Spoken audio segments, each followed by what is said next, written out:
Deep in the outer reaches of the solar system, past all of the giant gas planets and their many moons, you will find a region known as the Kuiper Belt, and within this region lurks a strange little world known as Pluto.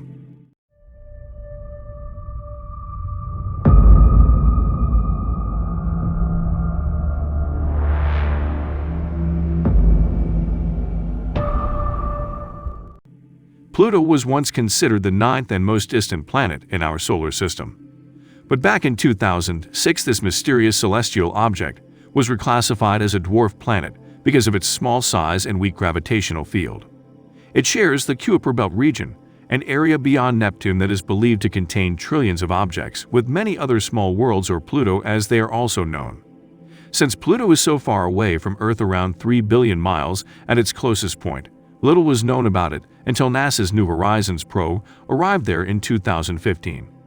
This incredible probe allowed for a much broader understanding of the world at the edge of the solar system, capturing incredible photos as it completed its flyby.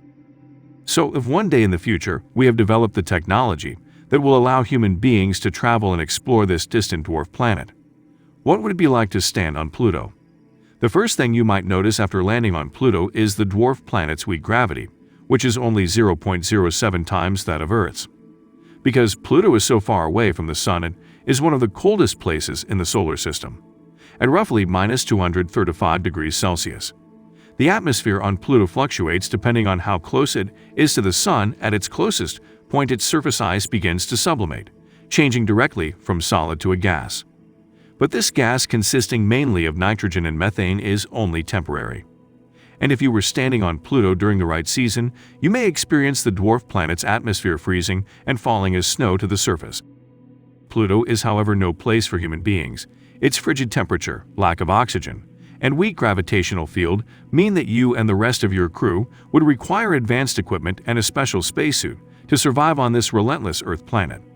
But looking across Pluto might make it all worthwhile, as you would see exotic ice mountains and sharp ridges towering in the distance, some higher than 10,000 feet.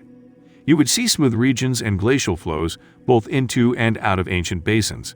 Depending on where you were standing, you might notice large differences in surface brightness and color, from charcoal black, glistening white, and even a deep crimson red. These color variations are believed to be a result of solar ultraviolet rays falling on the nitrogen and methane gases present in Pluto's atmosphere, creating the tholins that then rest on the surface ice. You wouldn't see many craters, as Pluto has a fairly new surface that is believed to be less than 10 million years old. If you looked up into the sky, you might see a subtle blue color with stars flickering away in distant space. The sun would also be visible in the sky, but instead it would look like a very bright star because of how far away it is. If you and your exploring crew were on the right side of Pluto, you might see Charon in all its glory, Pluto's largest moon that is only 12,000 miles away. Other smaller moons may also be seen, like Styx, Nix, Kerberos, and Hydra, as they continue on their orbit around the dwarf planets. If you've had landed in the region known as Tombaugh Regio, or the heart, then there could be a possibility that you might not be alone underneath the certain areas of the heart. Some evidence suggests that Pluto may be hiding a subsurface slushy ice ocean. And if this is the case, and there is enough energy, then according to scientists there could be a possibility of life existing there. Even if there isn't a subsurface ocean filled with alien creatures, Pluto is still an extremely interesting, mysterious place that is highly popular amongst the people of Earth, making it to the undisputed king of the Kuiper Belt. That was it for today. We hope you've enjoyed the video.